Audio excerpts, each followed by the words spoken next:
Hey Jewel fans, Chris here with a quick update before we start this episode. When we recorded the episode, we were not aware at the time that Maverick was going to cancel the free Comic Book Day comic, the crossover between King Arthur and the Knights of Justice and the Jewel Riders comic.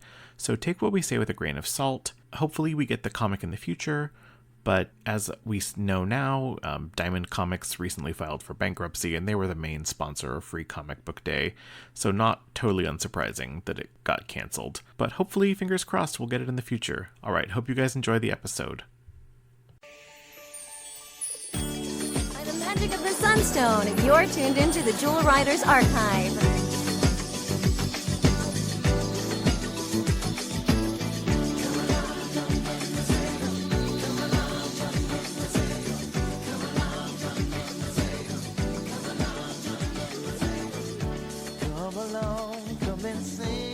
Hey Jewel fans, I'm Chris. And I'm Ronnie from the Jewel Riders Archive. We're here today with one of our, not long awaited, but long in between podcast episodes. Today we wanted to share with you the audio we recorded from all the text written in the sticker book. Now, these are the Panini sticker books, is that correct? Correct. And if you'll remember, a while back, we also talked about some of the printed materials, and we shared the audio that we had recorded for the sound book. So that sound book audio is now, well, it has been for a while, available on the website in both French and English. Now, the Panini sticker book was originally released in France, so it is obviously in French. But we did translate it so that now it is in English, and you recorded the narration for the English one. The last one, I recorded the English narration for the sound book, and then we had a French narrator, and then we have another French narrator, although they are different people. So in the same way that it was myself and someone else, this one it's you and someone else. We're recasting just like every show does. Exactly. This was season 2, and Carrie's been recast, and it's no longer Carrie, and now we have someone else, and Ronnie isn't going to be able to tell the difference. Exactly. And just for reference, the last episode where we talked about the printed materials was episode 20 of the podcast, if you want to go back and listen to that. There you go. But before... I thought you were going to tell me that episode 20 was the last podcast we did, and I was like, well, I think you're we've ridiculous. Done a few more than that. We're in the 30s now, thank you. Yeah, we are still in our 30s. We're almost 40, but that's the way it goes. Not for much longer for me, at least, sadly. Yes, but I will also add a note here. When we were reviewing our previous release of the podcast, as Chris had mentioned, we haven't been releasing some episodes as frequently. And if you'll recall, we did talk about that and how it's kind of like, we don't really have as much to talk about anymore, and that's one of the reasons why we haven't had podcasts as frequently. But what I was going to say was we had promised to post friend of the archive Stormy's comic book review, and we never did. So it's one of those, did I do this? Did I not do this? And then I totally spaced and didn't do it. So it'll be coming shortly, if not already by the time this episode is airing. But I was going to say, it is going to be in the appropriate, I guess it's appropriate, timing for the release of the second comic book, which we will talk about as well. So I guess it all works out. Yeah. So where do we start? Well, we've got a few things to go over before we get to that sticker book audio. Mm-hmm. I mean, we already talked about the comic. I think you just let the cat out of the bag already. He's talking about volume 2 of the comic coming. Oh, was it a secret? Because I'll tell you, I was just joking about it. And you could go to Target.com, and Target has both of the Jewel Rider comics available. One is for sale, one is pre-order. But I was just saying, you've never been able to go to Target.com before and type in Jewel Riders and get back a positive search result. Right. Just instead of just a blank screen. Exactly, a 404 error. Like, that doesn't exist. Would you rather look at these jeweled other cards or these jewel Right. hairpins or something. These jeweled horses from a different company. You know, it's funny because I actually was just thinking about this, you know, how my mind wanders. And I was like, you know, right now, people who work in retail and who are opening these ship boxes and like, you know, putting out all of the toys and the dolls and the Barbies on the shelf, I would love to interview someone who worked at like a Target or a Kmart or a Walmart who actually shelved the Jewel Rider dolls, and I want to know, like, what kind of a box did they come in? How did they come? Was it an assortment? How did you peg them? Do you remember putting these on the shelves? And then I'm like, well, if the actress who did the voice of Guinevere doesn't remember anything, I don't think anyone who worked at a retail store is going to remember, but you never know. Maybe there's someone out there who's listening to this right now who's like, my God, I worked at Walmart in 95 and I remember putting those on the shelves. Well, you know, it actually does raise that question, though, because I don't think we've ever really known what the case assortment was for the dolls. Mm-mm. Where there's like, know. you know, Right. was it 3 Guineveres and, you know, 2 Tamras and 1 Fallon per box of 6, or... Mhm. And then Or was it 2, 2, every 2, or every fifth box had a Sun Power Guinevere, and every right? Well, 10th I mean, box had a Sunstar. yeah, every 18th box had a Kale or a Drake. Yeah, Exactly. Yes. I mean, that does really beg the question, and I mean, I don't think that we've ever gotten an answer from Greg regarding that, but it would be interesting because I think what really also jogged my memory on this was a Instagram post that I had seen. I'm pretty sure I shared this with you, but it was showing pictures of Toys R Us in the 80s, and it showed how She-Ra, and it that had end cap full Exactly. of gem dolls. Yeah. Exactly. And so it's like all these properties that we think of now, it's like someone just went in with their Polaroid camera and just took a picture of the end cap of the shelf and, you know, was like, well, we're going to save these for posterity. And it's like, oh, like, I wish someone would have done that with Jewel Riders. But yeah, it's Isn't like, that like such like an archaeological treasure at this point? It's like you're walking into the dusty Egyptian tomb, and there's a Polaroid of Gem and the Holograms on the shelves of KB Right, of Toys R Us. You know. I mean, KB Toys was another thing. I mean, KB Toys, oh my gosh. Do you remember how compact those aisles were? Like, they were so small and they were so full of toys. Like, that's what I remember. See, I remember- hardly ever got to go into KB. Oh, really? Yeah, so my memories of it are like real Limited. small. Mhm. Well, they're as small as a store, because I'll tell you, I think it's just the fact that the footprint of the stores were often very small because they were just a small little boutique, but yet there were so many like discontinued toys that were shoved into there, priced at $1.99 and a little less depending on the toy, you know. Yeah, I mean, they were like basically the liquidators. It's basically like if That's you what walk it into a is, yeah. Marshall's toy section today. Mhm. So that was something that just wandered. But the point is, going back to what we were talking about, is that you can go to Amazon. Of course, you can go to Maverick and Mad Cave. You can go to Barnes & Noble, Target. Any of these places are pre-ordering the Princess Guinevere and the Jewel Riders Volume 2 comic, which is set to debut on August 19th, 2025. Little less than a month before the show's 30th anniversary. I don't know if they knew that, but if Probably, they did, it's probably not, but it's still nice timing. Mm-hmm. And then you also said that there's another comic coming out as well. Oh yeah, right? but first, before we get to that, let me read the description of the comic from Amazon.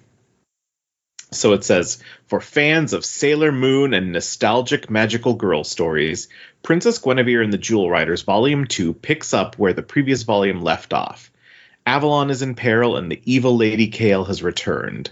Only through the power of magic and friendship can Gwen, Fallon, and Tamara save Avalon and restore order to their beloved kingdom.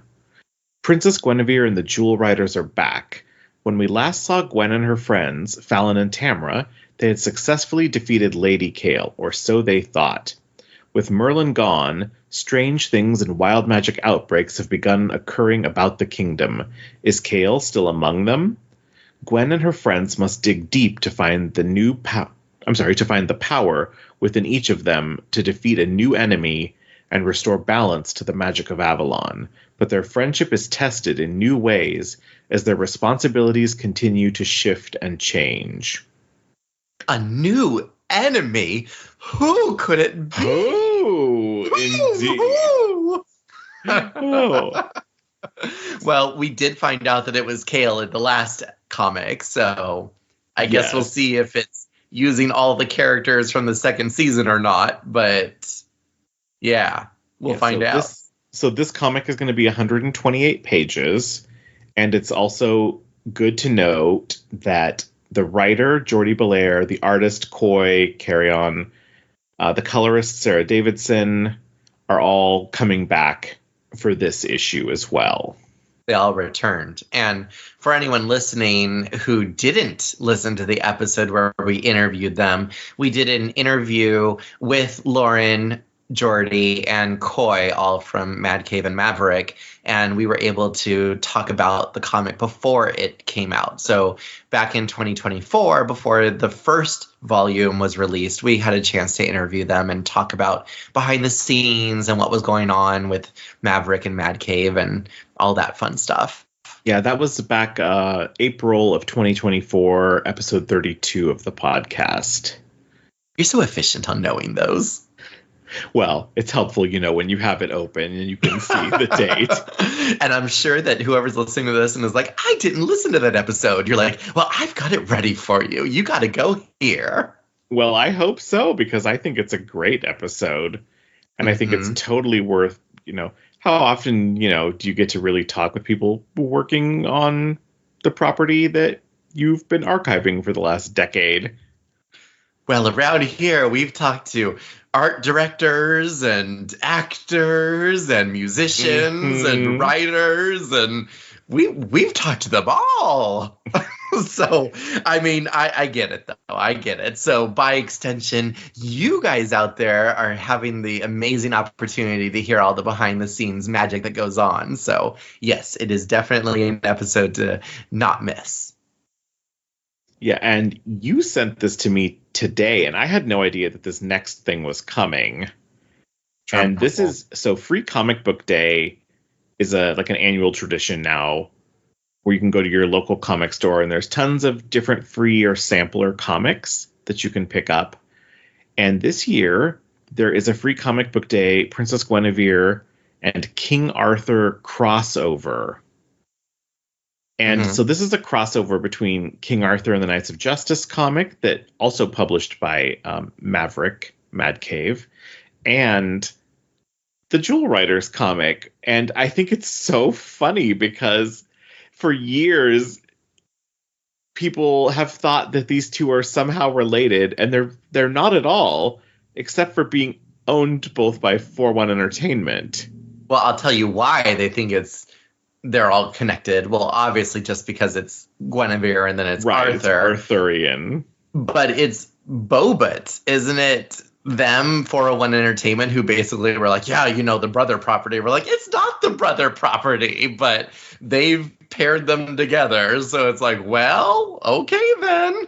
I think it's funny because in our minds, like Sky Surfer Strike Force, I was just going to always say that more of the brother property is Sky Surfers. And maybe that's just because they were at Long John Silver's as toys together, but it was also because it was after that one. I don't know when King Arthur and the Knights of Justice was, but it would be Jewel Riders and then it was Sky Surfers or something like that. Because I know on some of our VHS, at least when Jewel Riders went off the air, there are some episodes where it goes next to Sky Surfers. So for me, it was always around the same time slot as well. So that's why, for me, I put them together. Yeah, I want to say I remember King Arthur and the Knights of Justice being like one of the shows that was on earlier maybe than Jewel Riders. So it was on at 4 a.m. Maybe 7. Right. Who knows? So there's this crossover comic coming. It's also worth noting that King Arthur and the Knights of Justice actually has had a formal announcement on the Mad Cave Studios site that it's getting a second volume 2, Morgana's Revenge, publishing on June 17th of 25. So Just they in time for also have a Pride Morgana. Well, the way that things are going, that's all going to be canceled. But Oh my gosh. we'll celebrate. But no, that's where I was getting at earlier when I was talking about. I was like, oh, there's another property. So King Arthur is also getting a volume 2 as well. Yay! Yay! Yeah. So double Morganas, double Merlins, double mint gum. Exactly. Oh, can you tell that we're almost 40? We feel it. Tell me you're in midlife without telling me. Exactly. Yes. Let me read the synopsis of this. Okay, go crossover. ahead. See, I'm already going on the next thing. You've got to reel me in. I've already got Come back. midlife brain. I'm already on to the next You're already thing. midlife crisis in the middle of the episode here. Yes. Go ahead and read the synopsis. Oh. All right. So it says, in the worlds of Princess Guinevere and the Jewel Riders and King Arthur and the Knights of Justice have never overlapped until now. I love that they have to actually say that. Mm-hmm. 30 years of cartoon nostalgia has all led to this moment. Really? This moment? This very one? So it says, join Eisner winner Jordi Belair and GLAAD Award winner Joseph Corallo as they take you to Camelot and Avalon. Merlin is lost in the wild magic and finds himself unable to defeat Morgana once and for all. Using his last strength, he summons brave heroes from across the lands, bringing the Jewel Riders and the Knights of Justice together for the first time. The newly combined teams must use their magical powers and knightly prowess and join forces for the first time and save their worlds once and for all. I love that the phrase Merlin is lost in the wild magic and finds himself unable to defeat Morgana is like, which Merlin and which Morgana? But maybe that's the thing, because there's a crossover. Mhm. Are they the same person? That would be very fun, actually, if that turned out to be somehow true. Right. But I don't know. I mean, what's funny is that in the interview with Lauren, she specifically did say that there was 2 different versions of Merlins from the 2 properties, and that they wanted to... I don't remember exactly what she was saying specifically, but it's just the fact that influenced how the other one was redesigned. So that the Jewel Riders Merlin was much more of like your classic 90s cartoon Merlin, and then you had a more serious one from King Arthur. And so they kind of like made the Jewel Riders Merlin a little bit more like today's wizard rather than the 90s happy Disney style wizard. Do you remember that? yeah, no, I definitely remembered the fact that, they kind of leaned into the fact like, okay, like Merlin's supposed to be like 1,000 years old. Mhm. And, is he really going to be this just like sort of kooky, kindly grandpa? he's angry and cantankerous after I know, 1,000 he's in a years. towel. Exactly. So, okay, it's just funny to me though, because when I originally saw the listing for this and it was on Free Comic Book Day, I just, for whatever reason, thought that it was going to be like a sampler, like, oh, here's a preview of the coming comic. I didn't understand that it was actually a true like crossover, but then that's me not actually doing more investigating. So I'm glad we actually talked about this. Yeah, I mean, you're right, though. Like, very often these Free Comic Book Day comics are like, oh, yeah, here's one floppy, and if you flip it over, it's 2 different stories, right? Like, 2 different mini stories. Is that what they're called? Floppies? Yeah, floppies. That's the name, that's the sort of colloquial name for the regular sort of comics. Oh, I always thought that was a floppy disk, or am I You're really ridiculous. dating myself? A floppy disk that's not actually floppy, or Exactly. Why would they call it that? Little flip-flops and flappies and flappies. Okay, so Free Comic Book Day is on May 3rd, 2025, where you can get the crossover comic. Volume 2 for Jewel Riders comes out August 19th, 2025. Right. And the King Arthur and the Knights of Justice Volume 2 June 17th. is in June 17. Yeah, June 17th, 2025. And then on September the 10th, 2025, Jewel Riders celebrates its 30th anniversary.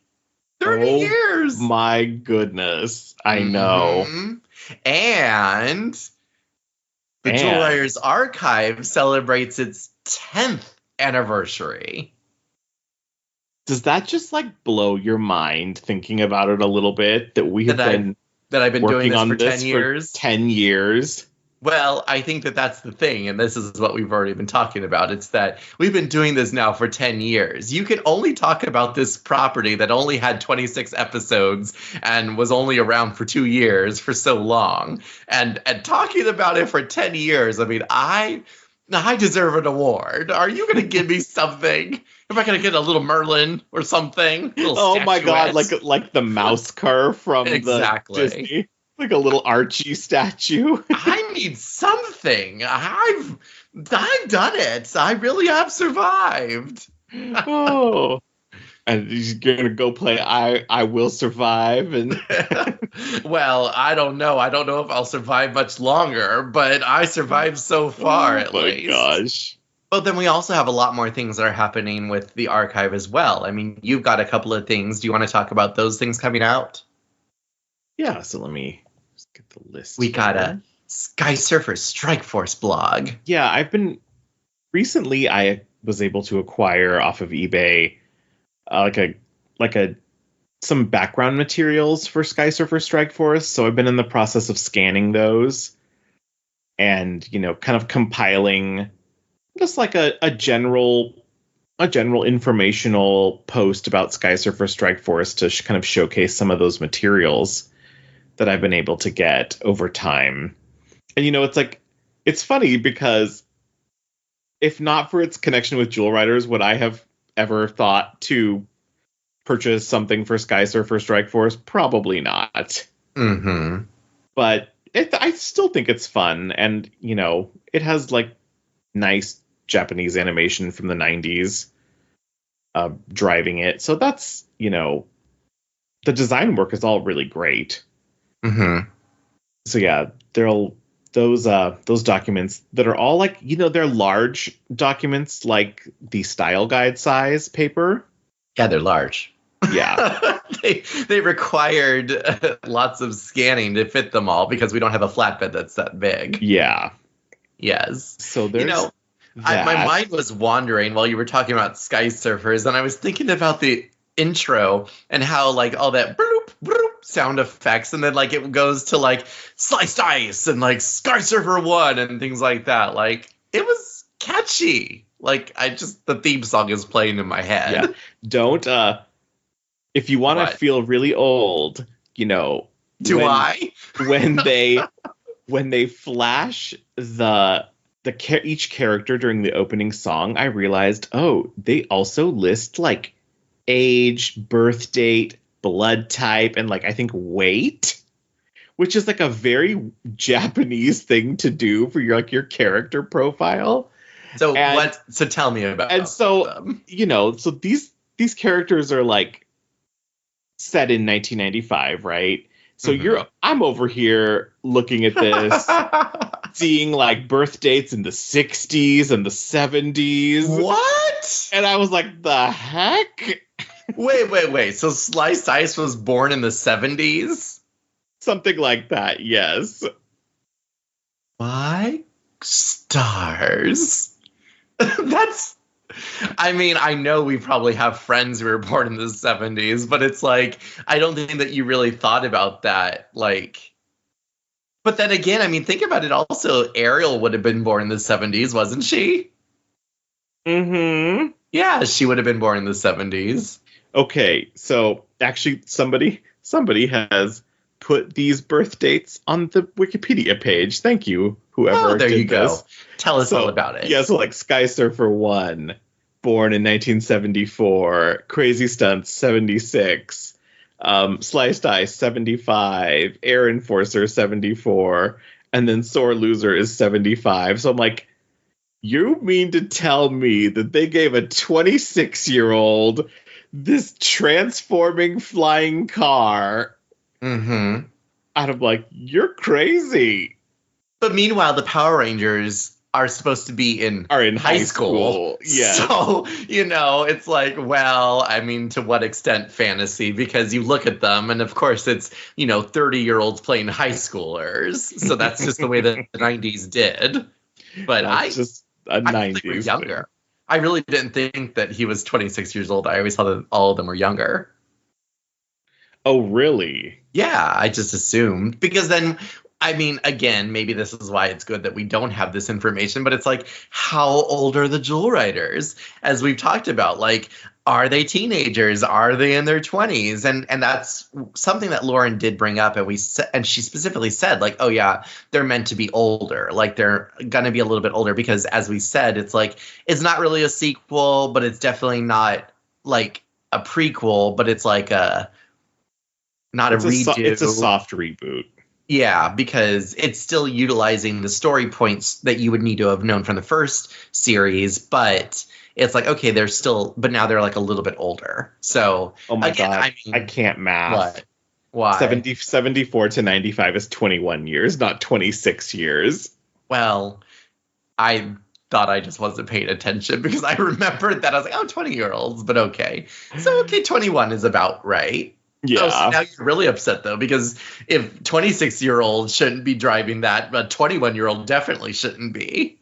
I love it. Sliced Ice is 20 years old and can, like, run extensive scientific experiments on her own. Mm-hmm. Oh, somebody gives a, 21-year-old Air Enforcer handheld rocket launchers and missiles. Well, when you're 10 years old, 21 just seems like... It's true. It is true, actually. Like, 21 seems impossibly sophisticatedly old. Because, I mean, think about it. When we were, in fourth grade when this came out, I mean, 21-year-olds would have been... It's like double your age. Well, not just that, but I was going to say, they're college age. And to us... Oh my gosh, like, you might as well be grandparents by that point. Like, Oh, exactly. So, nothing to make you feel old, like, talking about all of this. Right. Oh my goodness. So, yeah, so the Sky Surfer blog is coming in the next month or so, hopefully. I mean, at this point, it is an anniversary blog as well. You know what? That's true. Mm-hmm. Oh my God. So it's been on my docket long enough that it slid back into being an anniversary blog. And that just shows how much Ronnie has to crack the whip to get Chris on schedule. Oh, but it's okay. We've got a lot to do. In a timeline shadow. Oh, so sad. But I mean, this is coming down to like the last couple of things that we have scheduled for the anniversaries. Mm-hmm. And then we've already talked about releasing Stormy's comic book review because that one slipped through the cracks. And then we've got a couple of podcasts coming up. One of the things that my boyfriend, as I mentioned in previous episodes, who is listening to these podcast episodes, mentioned, he was like, why haven't you guys done an episode review? Like, why haven't you guys actually reviewed the episodes? And I think it's just one of those things of like, if you have a big enough fandom, like where they're, writing subjective posts, whether it's on Reddit or other sources, and they're like, oh, what do you think about this? Or why did the character do this? Or why blah, blah, blah. It's like, okay, but I think it's easier to do something like that for a adult drama series that comes out on streaming networks now than it is to do on a kids show that came out in 1995. I mean, right. I think it's funny because in this modern era, the most successful reviews of children's media are the people who just look at the WTF-ness of it from the 90s. Which we have done to much extent. I mean, we've talked about, like the dolls and about like the show itself and how crazy like Biker Sheep and how much Fairy Wisp reminds us of Dorothy and Over the Rainbow, or how it's like looking at Shadow's song and you're like, how is he the boy and he looks like the most like the fruit by the strip or whatever it was, unicorn or whatever, it's like, we have fruit stripe gum. Exactly. So it's like we have talked about those things. I think we just have never actually like reviewed the episodes themselves, I was thinking about it and I was like, okay, well, I think the last time I saw actual episode reviews for Jewel Riders was on Stormy's website. No, because you and the Avalon archive. Oh, that's right. Jocksworth and I did episode reviews, like, I think pre-archive. Oh, yes, very much so. And I talked to Jocksworth about this, and then we were kind of in limbo about it. But what we're going to do is we're going to use that written material to help tell the story of our reviews of the episodes. So we're not going to necessarily break down the episodes like 5-minute chunks by 5-minute chunks and do 26 episodes. What we're basically going to do is we're going to do highlights of what we enjoy about the episode, maybe some plot holes that we saw, and just some general like, oh, this was fun, or we like this song, or whatever it is. But that's going to be coming out in the podcast as well. And this is all in anticipation of the 30th anniversary of Jewel Riders. One of the things that I've never forgotten from Stormy's website reviews of the episodes was that I believe she gave the episodes both a star rating and a cheese rating. Yes, I do remember that. I've never forgotten that, because I'm like, she was ahead of her time. Like, looking at how cheesy some of the stuff is. And I was like, I remember there was little icons for like, you got 3 slices of cheese on this episode. Well, maybe we should link that also in our little episode reviews as well then. Yeah, we can link back to the web archives. The Avalon. Captures of Avalon, yeah. Mm-hmm. But I mean, if anyone has anything to add on this, I mean, again, we're not going to be breaking down the episodes because also I think that people review episodes because they're also telling one big story. And while there is an overarching story, I don't feel that, again, it's the type of serialized show like a Star Trek or Walking Dead or something like that, where people can really get into talking about these little minutia details. I mean, maybe I'm wrong. But we've been talking about this for 10 years, and I think I just don't feel the energy to talk about it for 26 episodes. Right. We're definitely not doing, a podcast episode per episode of the show format. Mm-hmm. But we're going to give you what the people want and serve it like you should. We're going to give you a episode review. Oh, how do you feel about that? I was just thinking, if we did do an episode per episode, we would have created longer content than the actual show. Yes. My goodness. And I'm like, that's insane. Well, I think it's also just the fact that it's like, we don't know what it's going to look like. We haven't recorded those episodes yet. So who knows? We're not 100% sure how it's going to be split up. But exactly. So I was going to say it might be 2 episodes. It might be 5 episodes. It could be 10 episodes. It could be 1 episode. I don't know. So yeah, I think we'll feel it out as we record the reviews and then see how it goes. Mm-hmm. Speaking of reviews, so the longest time ago, we did a read-through of Avalon Web of Magic. And recently, for Christmas, my boyfriend bought me the books that I was missing for Avalon Web of Magic, because I only originally had 1 through 3. And that was because that's the only ones that we actually covered, because it was part of the omnibus. But he has since given me some of the other books that I was missing. And I'm like, I actually haven't read these yet. And I'm wondering, I don't want to commit to it because I'm like, I don't know how long it's going to actually take to read these. But I know you read through them the last time we were reading the books, right? Yes, I finished reading all the books. Is it 12? Mm-hmm. 13? However many there are. 12? Yeah, I mean, I either read... Yeah, I believe that's when I read through all of the books. Mm-hmm.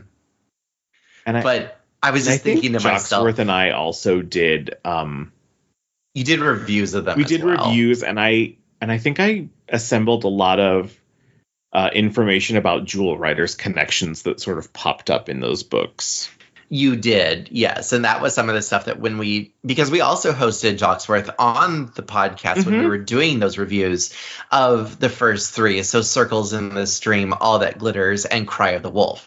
But now that I have the rest, I'm like, okay, so next I got to read Secret of the Unicorn and find out what happens to the three girls. Because as a fan of the show, and since if as a listener, you're not even aware of this, Avalon Web of Magic is a young adult book series that is based on Jewel Riders. It's not the same characters, but it is essentially like the same idea, story, quest, magic stones, things like that. So, and it draws from like song clips and like little elements of the Jewel Riders story into these books. Mm-hmm.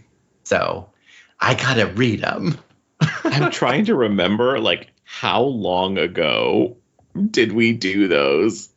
Oh, now you gotta... Oh, Chris is trying to find the episode number for you, so that way you can know which episode I'm talking about. Oh, my goodness. Okay, what was it, episode 10? No, it was episode 4, episode 6, and episode 10. Okay. Oh, I was right with 10. So 4, 6, and 10 is where we reviewed the three first books. That was back in 2020. Mm-hmm. I also have... during the pandemic.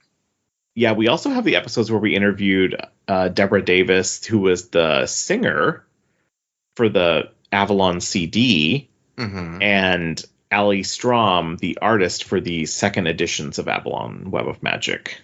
Right. Oh, and I should add that he got me the second editions because we talked to Ali. So I still don't have any of the first editions, but I'm collecting now the second editions. Now, you have the first editions, don't you? With those colorful covers. So back on the Live Journal, I hosted an Avalon read-through for the community there. And we did, I think, a book a month. And I think at the end, and I think for that, I gave them away to somebody. Oh. To do that read-through. I wonder if that someone's listening. Are we talking about you? Did you receive a book? Did you get these books? So it's funny because I actually ran across a copy of Circle in the Stream. It was like the original edition, not too terribly long ago. And I actually did pick it up again because it was in nice shape. And I was like, you know what? I'm good with just, one of these as like a little artifact. A little precious thing to hoard.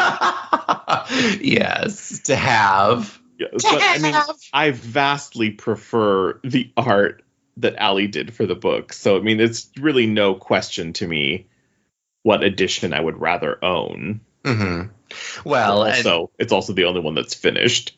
I was going to say, but that's also because from a completist standpoint, all the books were not released in the first wave. You had to get all the books in the second wave. And then since then, when they became available online, the books were reprinted again, which actually caused a little bit of a snafu in his gift giving.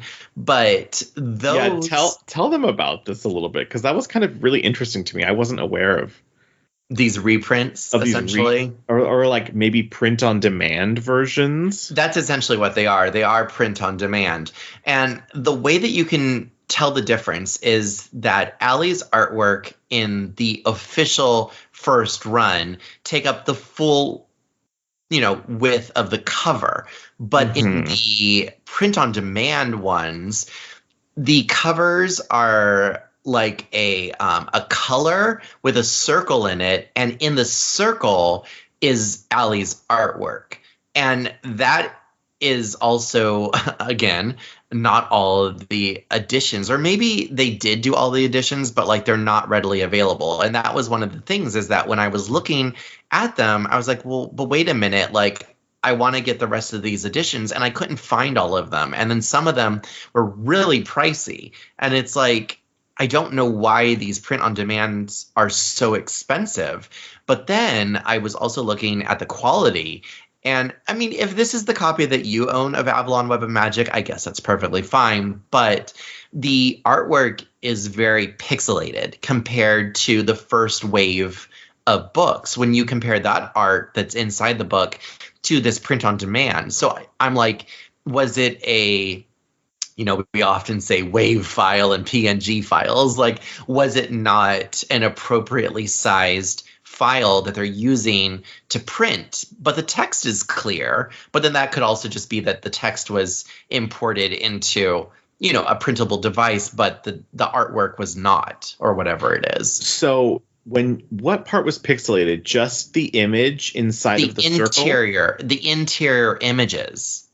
Oh, the interior images, not the cover. No, not. I mean, the cover was a little pixelated too, but like the interior pages, like the text is perfectly fine, but the pages where there's Allie's artwork, when you compare the artwork for the on-demand printing versus the first wave printing, they're pretty pixelated.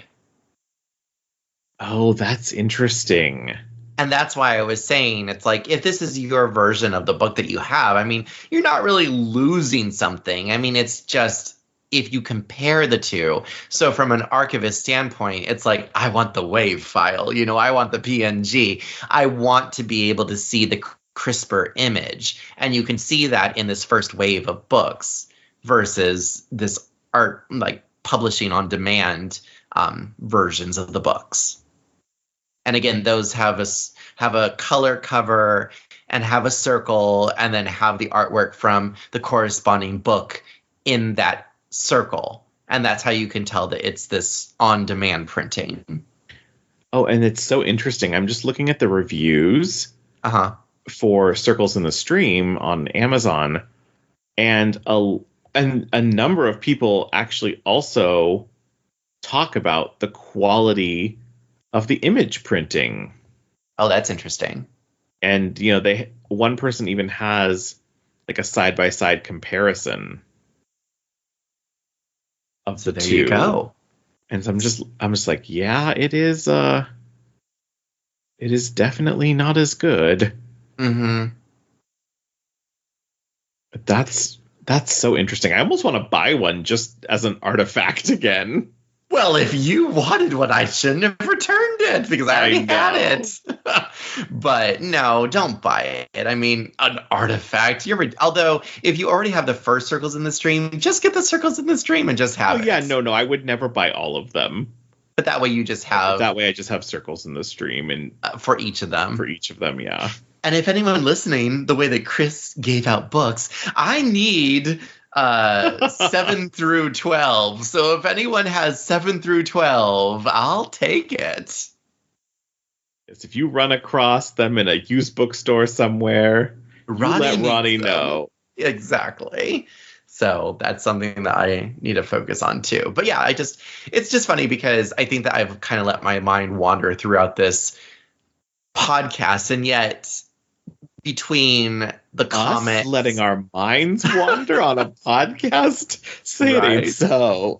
But I was gonna say, it's funny because between the comics, Free Comic Book Day, your blog, the comic blog, an episode podcast, and then Avalon Web of Magic Publishing, they're all basically overarching with, they're all the printed materials, which leads us into what we talked about at the beginning, releasing the audio of the French sticker book. So I guess It's come full circle. We've come full circle, you would say? Yes, exactly. Uh-huh. But one of the things that I do want to thank is there is a French-speaking fan of the site that I know through social media that I had told them what we wanted to do.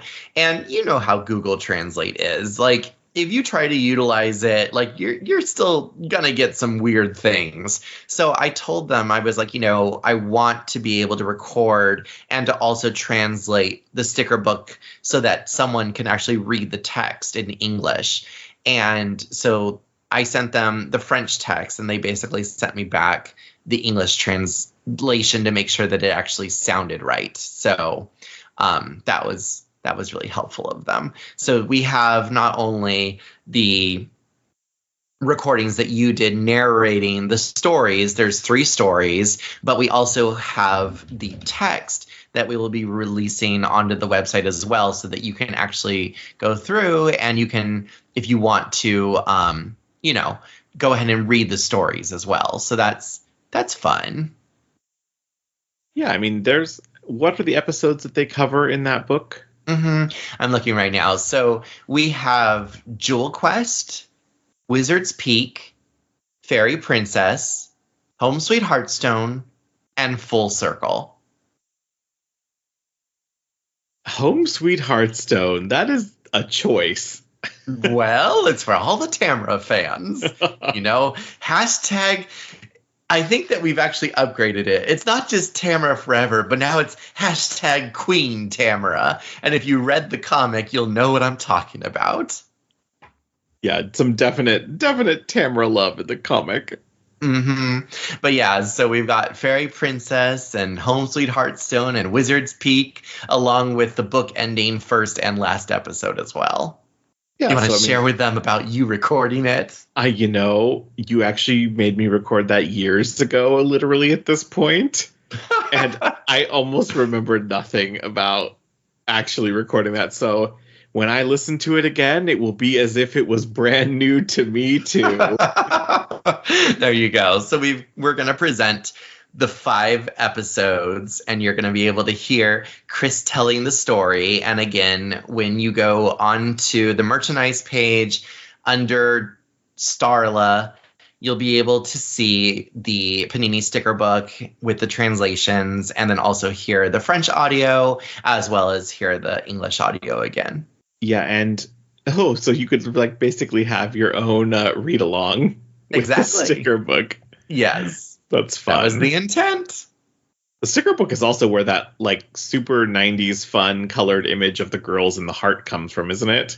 Correct, which you can also buy merchandise of. So if you would like to support the Jewel Writers Archive, you can find that particular image on Redbubble. You can get it on a fun journal or a phone case or a t-shirt or a sticker, as people love. Or people love stickers.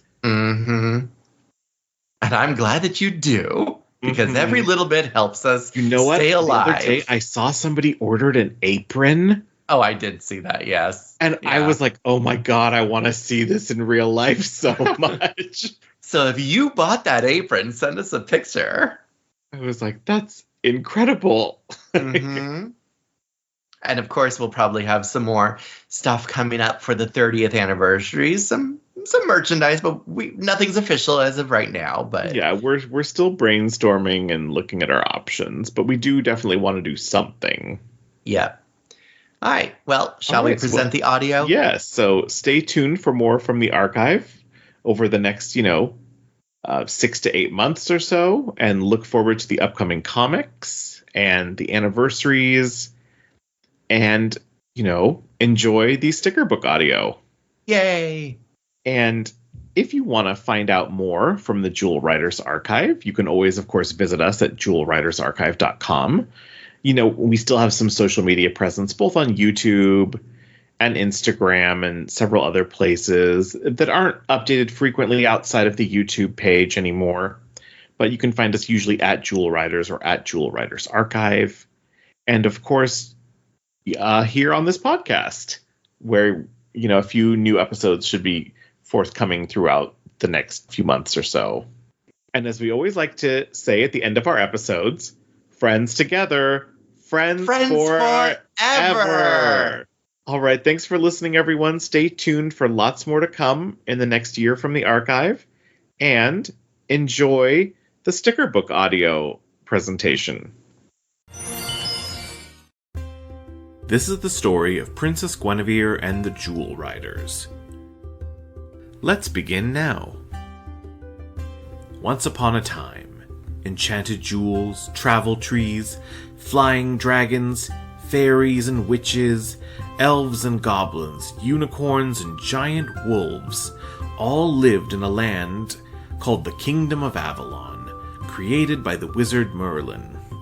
One might think that this is a tale from the past, but in this story, we don't start with once upon a time, so why not imagine that Guinevere, Fallon, and Tamara live somewhere in this world in our time, and in the evening, once their mission is accomplished, they all dance in a disco. When the wizard Merlin discovered the unknown lands of Avalon, he saw that they were crisscrossed by currents of wild magic which, by concentrating in certain places, had given birth to magic jewels, capable of transforming that wild magic into positive energy. Merlin decided to divide the lands of Avalon into 7 parts, each protected by one of the magic crown jewels he had stored in a jewel box. Then the wizard created the travel trees and divided them into each of the 7 parts. They could transport the jewel riders, that is, the defenders of the kingdom, from one place to another in Avalon. Jewel Quest. Not everyone is satisfied with this order created by Merlin. Kale, the sister of Queen Anya of the Kingdom of Avalon, dreams of one day owning the jewel box. Luck seems to smile on her when Rufus and Twig, her 2 faithful dweezels, find a new stone born of wild magic. With this stone, Kale intends to get rid of Merlin. However, in the gardens of the Crystal Palace, the residence of the rulers of the Kingdom of Avalon, Merlin explains to Guinevere the duties that await her in her role as princess. The young girl will soon be part of the Jewel Riders, like her friend Tamara, and she will have at her side an animal, an inseparable companion. Far from the Crystal Palace, in a secluded corner of Avalon, lives a family of unicorns. In this family there is young Sunstar who, despite a pair of splendid wings, is afraid to fly. Don't forget that you are different from the others, and that one day you will have everything you want, her father tells her, while her siblings laugh at her. But let's go back to the Crystal Palace, where Guinevere and Tamara joined the young Drake, strapping paramour of the princess, and their friend Fallon. Both are jewel riders, and have as bonded animal companions the giant wolf Thunder and the splendid unicorn Moondance. The 4 friends talk about the big party tomorrow, Guinevere's Circle of Friendship ceremony.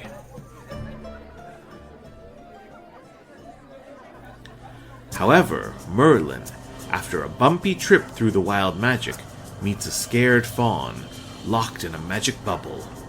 What sort of magic is this? In reality, it is a trap.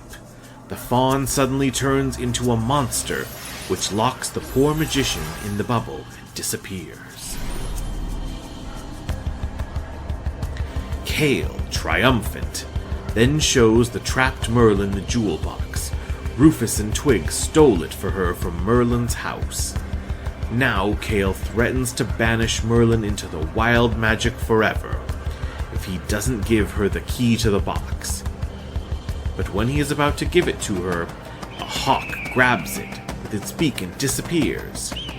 Furious, Kale casts a spell on the bubble, blowing it away from Avalon in a current of wild magic. The next day, in the Crystal Palace, everything is ready for the ceremony that will make Guinevere a jewel rider. But Merlin is not there, and the king, worried, sends his daughter, accompanied by Tamara and Fallon, in search of the magician. Meanwhile, Drake searches the surrounding area with the other members of the pack. Merlin was never tidy, but the mess the girls discover in his house is very suspicious. Guinevere and her friends believe it was due to malicious visitors.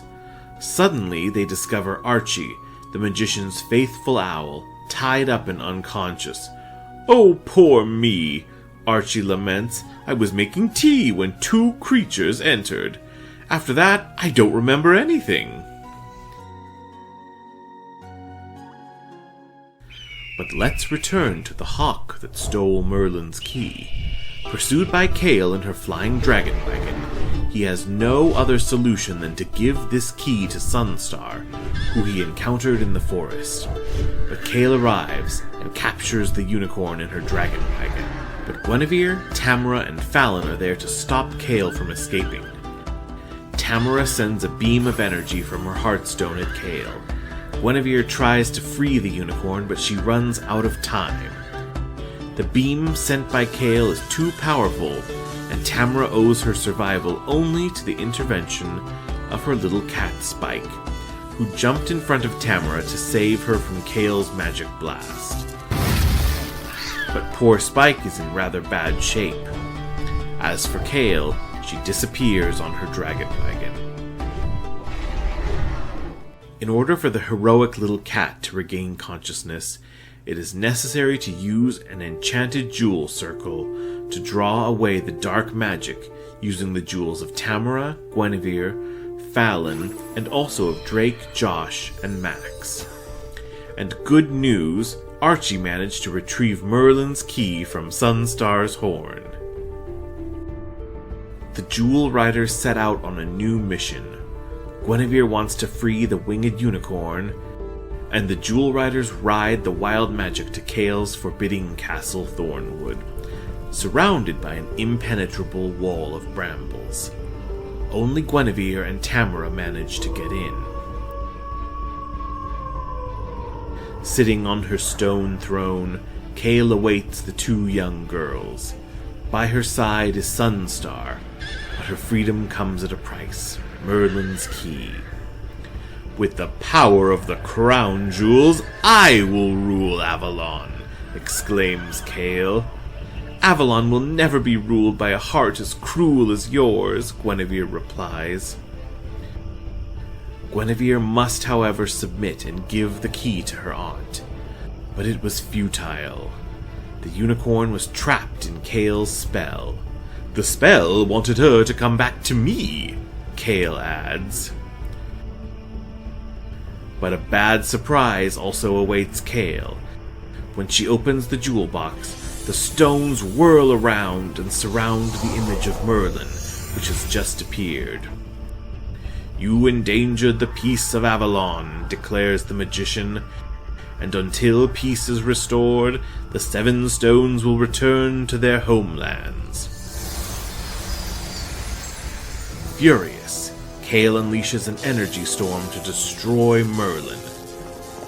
But at this moment, Fallon, Drake, and the other knights have managed to cross the wall of brambles.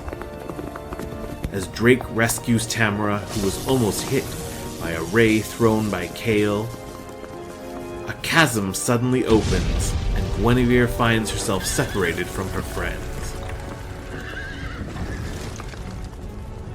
Sunstar is at Guinevere's side, and only by riding the unicorn could Guinevere cross this chasm. But will Sunstar be able to overcome her fear of flying? Guinevere succeeds in restoring her confidence, and here Sunstar takes off with the princess on her back.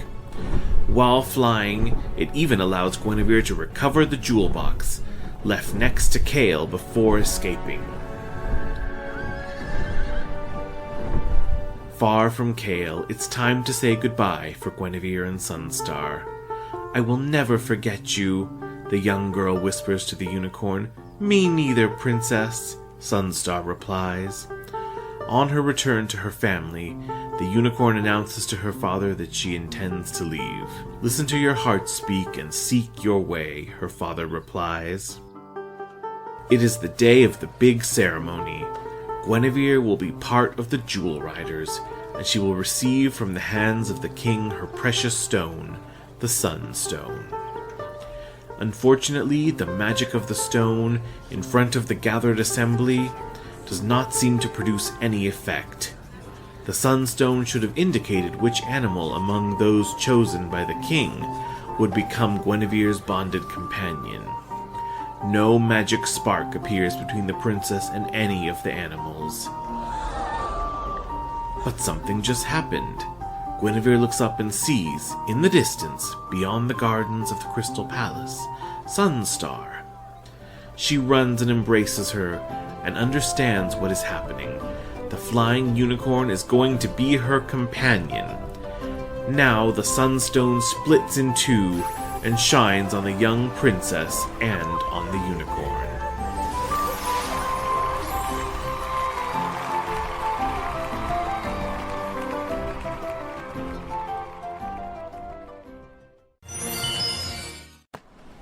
Wizard's Peak.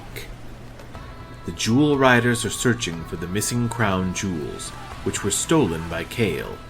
One of those stones, the crown jewel of burning ice, should be in a cave in Wizard's Peak. A few friends bring a map of the crystal cliffs to Guinevere, Drake, and the others who use it to find a secret entrance. But here comes Kale. The Jewel Riders are hiding in a cave. Then Guinevere and Drake decide to continue on their own, while Fallon, Josh, and Max attempt to deflect Kale, throwing her off their tracks. After a long search, Guinevere and Drake discover the entrance to an abandoned mine. They leave Sunstar and Thunder at the entrance and go inside the mine. They enter a room, whose walls are decorated with enigmatic statues carved in the rock. In the center of the room is a mysterious crate. Drake lifts the lid, grabs a small bottle that is among thousands of objects, then removes the cork. Then a luminous trickle of smoke spreads through the air. Then a rain of colorful flowers falls on them. What a wonder! But soon the flowers disappear, and the ominous figure of a giant appears before Guinevere and Drake. I am the guardian of the whole of wizards, declares this terrifying being. Who dares to disturb the magic of this place? Courageously, Drake confronts the giant with his sword. But soon he and Guinevere must resort to jewel power to keep this guardian at bay. They flee, but fall off a precipice into a ravine. It is definitely a very eventful day for the guardian of the Hall of Wizards. Here come Rufus and Twig, sent by Kale to track the Jewel Riders. However, Rufus is luckier than Drake. He takes out a magic wand from the crate, and the guardian, reduced to the state of a servant, soon obeys all the wishes of the two Dweezils. In the meantime, Tamara has arrived at the front entrance of the mine, and she's worried about Guinevere and Drake's absence. She sends her friends Spike, Sugar, the unicorn Cleo, and Archie to find them. Cleo tracks down Guinevere and Drake, who luckily are safe after their mishap with the Guardian. At this moment, outside, Tamara discovers a metal lever which she activates. It then unwittingly causes a series of collapses inside the mine. During this time, Rufus and Twig try to escape the anger of the Guardian, who realizes that he does not have real wizards in front of him. This is a very critical time for everyone in the mine. Guinevere and Drake use their jewels to light their way, while Tamara's animals are already trapped with no way to escape. Luckily, Guinevere and Drake find an old minecart. They jump in it and it races down the old tracks. On the way to the exit, they pick up Spike, Cleo, Archie, and Sugar, and also Rufus and Twig. During the confusion, Drake takes possession of the burning ice stone. Indeed, it was in the magic wand found by Rufus, but their adventures were not over because the cart had no brakes. Cale arrives at the entrance to the mine, while Tamara has gone to get the other knights. But nothing can stop Drake, Guinevere, and the others who are thrown from the mine when the cart crashes out of the entrance. The magic guardian is quick on their heels. Then, in a halo of light, appears the jewel box. Guinevere, who has just grabbed the stone that Drake threw at her, puts it back in its place. It is then that Merlin appears and thanks the guardian. The stone is in a safe place. You can go back to sleep. The Jewel Riders, for their part, continue their quest for the crown jewels.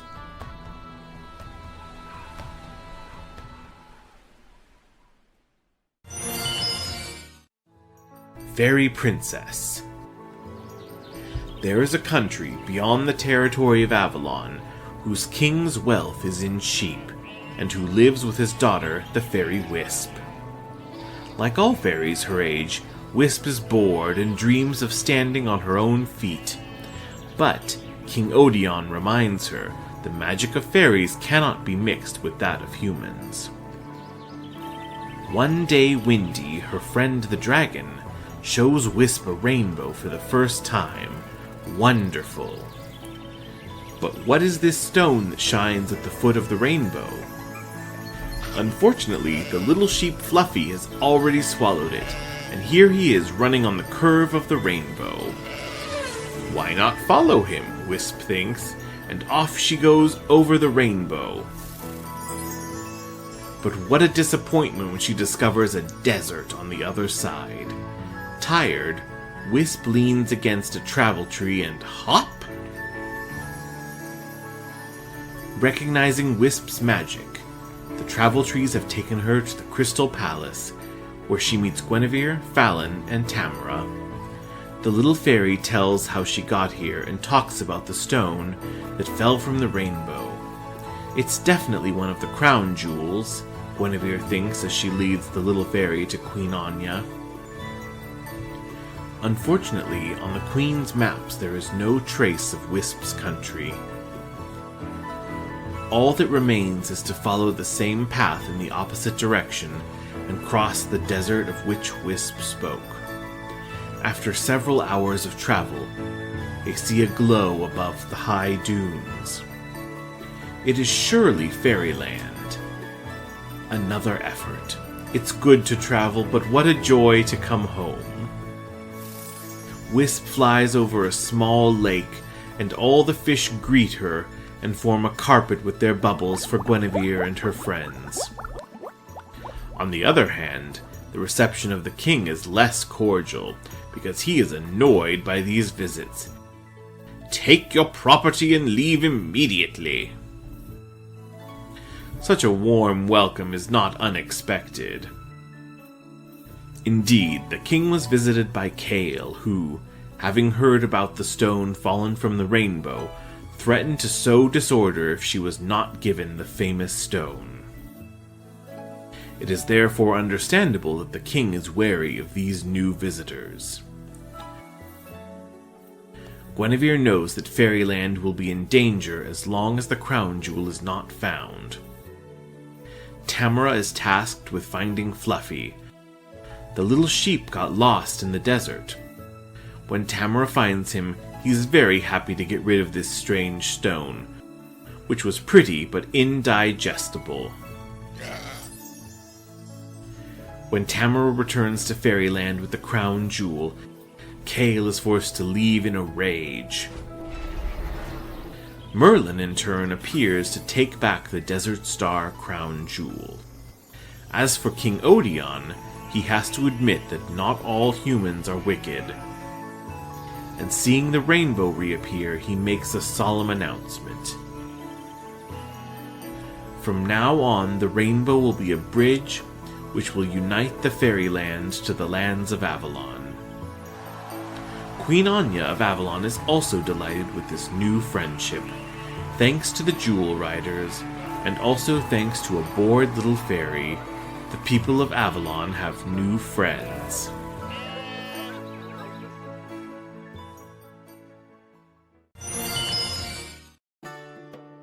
Home Sweet Heartstone. Tamara returns home with Guinevere and Fallon. Tamara's parents asked her to come to the Heartland Farm, a paradise for all the animals that live there. It is there that a prism fox has just been discovered, a species with mysterious powers that was thought to have disappeared. On her arrival, Tamara is overjoyed to see her family.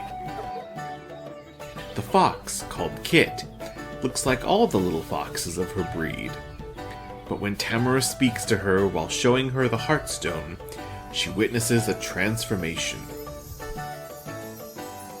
The little animal takes on the appearance for a few moments of the legendary prism fox with magical powers. According to legend, prism foxes are irresistibly drawn to music. So why not celebrate Tamara's arrival with a nice concert? And here are the chickens, elephants, bears, and giraffes, monkeys and hippos all starting to dance. But this concert is also heard by Kale. Lady Kale thinks that she can use the magical powers of the fox, and that same night, Kale goes to the hill next to the farm and starts playing magical bagpipes. The sweet melody wakes Kit, who is immediately drawn to the hill. But music is also the passion of all farm animals. Kale then sees a whole herd of goats, giraffes, zebras, and sheep arrive. And there is no point in telling them to go away. They all start to cry. So much so that even Kale can't remain insensitive. The next day, having noticed the disappearance of the farm animals, Guinevere, Tamara, and Fallon set out to find them. They eventually find them in a valley where Kale has abandoned them. To bring them back, Tamara intends to use a musical instrument. She then begins to play the clarinet. But Kale does not let herself be surprised, and she responds to the sound of the clarinet with the sound of an organ. So it's a musical battle, so be it. Guinevere and Fallon join Tamara, and facing the organ together, they launch into a frenzied rock and roll song. The farm animals, on the other hand, don't quite know what to do anymore. They are completely disoriented by all these musical sounds that attract them in all directions.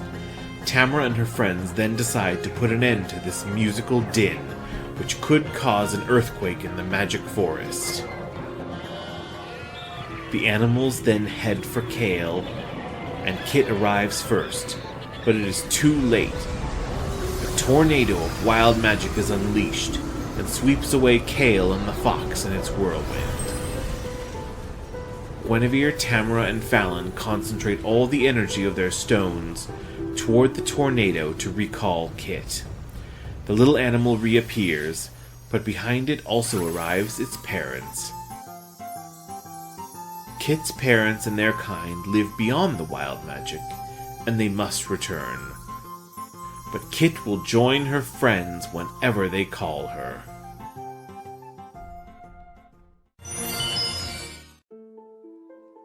Full circle. The Jewel Riders eventually managed to find the 7 crown jewels, but unfortunately Kale was able to grab them. And she succeeds in harnessing the magical powers of the Jewel Riders' enchanted jewels. It is in vain that Merlin reminds her that only in his hands will the 7 stones allow someone to rule Avalon. To reign supreme over Avalon, Kale has turned its inhabitants into statues, and the Jewel Riders are on their own. But by the time Kale worked her magic, Tamara's baby animals hid in a closet.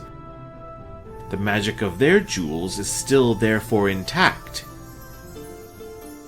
Will this be enough to restore the magic lost by the jewels of Guinevere, Fallon, Tamara, and their animal friends? There is only one place where the jewels could be recharged. The Circle of Friendship, which is the most magical place in Avalon. The three friends and their unicorns regain possession of their magical power. Now, to fight Kale, Guinevere, Tamara, and Fallon need to reunite with Merlin. But none of them can travel the wild magic without a guide. But wait, someone can help them. Kit, the Prism Fox. The animal immediately answers the call of the three young girls, and Kit arrives with a group of funny flying creatures called gliders. Kit knows where to find Merlin, and the adventure begins. But someone else is also exploring the wild magic to find Merlin. Kale, who is determined to get rid of her enemy once and for all, even as she continues to keep the people of Avalon frozen. Kit accompanies her friends in the wild magic to the place where they can see Merlin. Then Kit bids her friends farewell. Our friends thus meet some happy talking clouds. The clouds lead the Jewel Riders to Merlin, who gives his staff to Guinevere. Thanks to this, the Jewel Riders will be able to activate the magic of the largest enchanted jewel, the Crystal Palace, and end Kale's magic. Merlin will take care of the rest when it happens. Urged by Merlin not to waste time, Guinevere, Tamara, and Fallon return to the Crystal Palace. But they find a dark and dismal land covered by thorns and brambles. But they must hurry to enter the palace. Rufus and Twig have been left in charge of Merlin's jewel box and the enormous diamond that is the very heart of the Crystal Palace. Seeing the Jewel Riders arrive, they consider their options and run away at the thought of facing the Jewel Riders. Now Guinevere, Tamara, and Fallon focus all the energy of their stones and that of Merlin's wand onto the diamond. The incredible magic of the Crystal Palace is activated. That's when Kale appears. But nothing can stop the tornado of good magic, and Kale is then pushed back into the wild magic. Then the sun shines again on Avalon, and its inhabitants finally find their joie de vivre. The Crystal Palace regains all its magnificence under the protection of the Jewel Riders, who can always count on the power of good magic and on the wise advice of Merlin. They will be friends forever.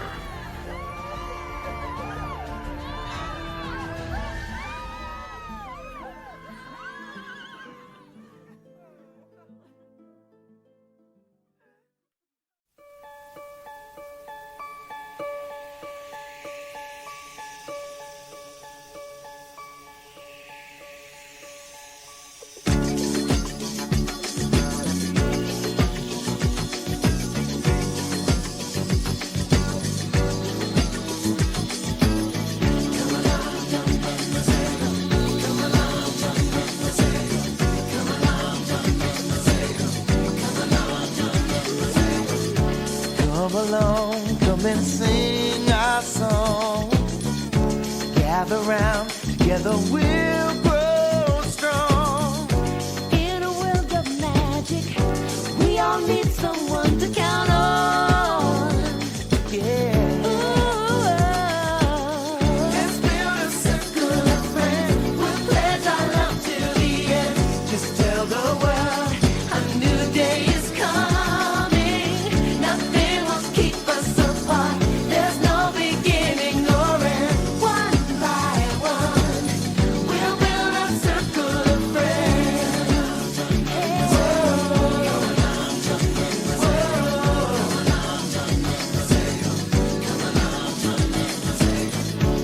We can shine like the stars in the sky. Like the birds, we can learn